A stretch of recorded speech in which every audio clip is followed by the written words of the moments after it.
après. Je passe maintenant pour... Pardon ? Oui, voilà, j'avais vu.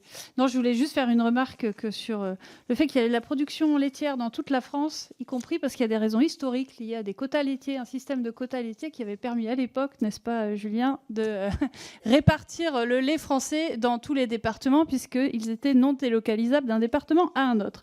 Cette remarque étant faite, je passe la parole à Monsieur Benoît Biteau pour le groupe écologiste et social. Merci Madame la Présidente pour cette excellente transition, puisque je veux parler des quotas laitiers, mais elle ne m'écoute plus, Madame la Présidente.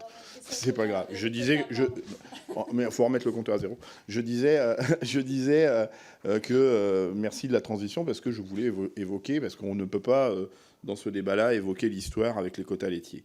Moi, quand je vous entends, Monsieur Bernier, Monsieur le Directeur Général, j'ai l'impression que vous faites supporter vos choix d'entreprise aux producteurs.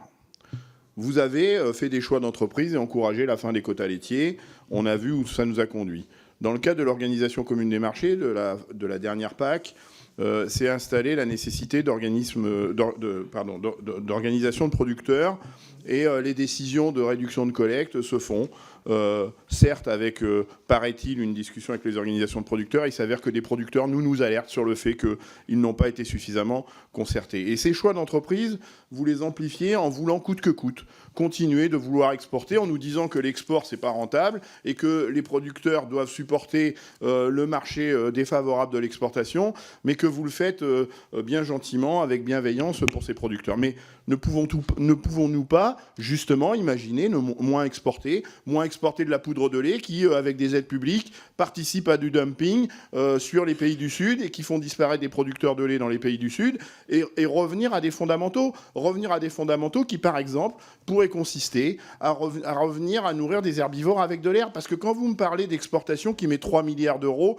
dans la balance commerciale, est-ce que dans cette approche globale, vous avez intégré le fait que dans le modèle de production qu'est le nôtre aujourd'hui, on est aussi dépendant, à chaque fois qu'on enfile un hectare de maïs en France, d'un hectare de soja à l'autre bout de la planète, qui, lui, n'est pas du tout dans des logiques de balance commerciale favorable. Donc, ayons une approche globale et revenons aux fondamentaux. Nourrissons des herbivores avec de l'herbe, on va préserver le climat, on va préserver la biodiversité et on va aussi préserver la santé parce qu'on va restaurer des produits avec un équilibre oméga 3, oméga 6 de bonne qualité et tout le monde serait gagnant, y compris les producteurs de lait, mais aussi les consommateurs et la souveraineté alimentaire, parce que ce qui menace la souveraineté alimentaire, c'est précisément ce modèle qui continue de vouloir produire beaucoup avec du maïs en silage, avec du soja, mais qui participe à l'effondrement de la biodiversité, au dérèglement climatique, qui sont les vraies menaces de la souveraineté alimentaire de demain. Ça m'amène sur la production de produits bio. Aujourd'hui, on devrait encourager la production de produits bio qui, justement, sont au rendez-vous de l'histoire sur ces sujets-là.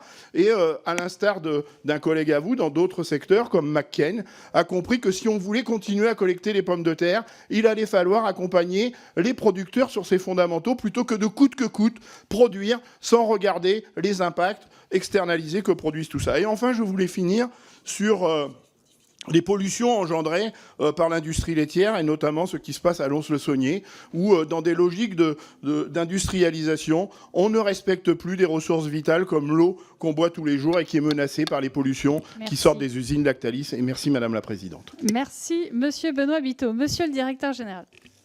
Alors à nouveau, beaucoup de thèmes. Vous avez posé une question très intéressante sur le modèle. J'y reviendrai quand j'aurai un peu plus de temps. C'est le fameux modèle laitier français. Et on y répondra à cette occasion. Vous évoquez aussi le bio. Le bio, s'il y a une entreprise qui a développé le lait bio en France, c'est bien Lactalis, historiquement, en faisant toujours attention à convertir des producteurs lait bio en fonction de notre capacité de vente. Le problème que l'on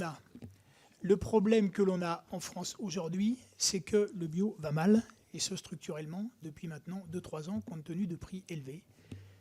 C'est une réalité malheureusement économique que le bio se vend de moins en moins bien, d'où les difficultés actuellement sur la partie biologique. Mais bon, on pourra en parler longuement, mais ça mérite effectivement d'en parler. Vous m'avez évoqué aussi les sujets de pollution, notamment à Lons-le-Saunier.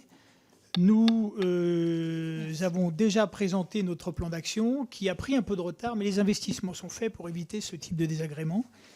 Et donc là aussi, rassurez-vous, tout ça va être résolu. Et d'ailleurs, le groupe prévoit un investissement là aussi de 250 millions d'euros sur 10 ans, 2023-2033, pour réduire sa consommation d'eau et gérer tous ces problèmes. Donc nous sommes parfaitement concernés.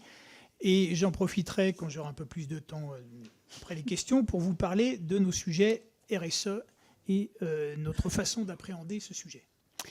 Merci, monsieur le directeur. Alors, je passe maintenant la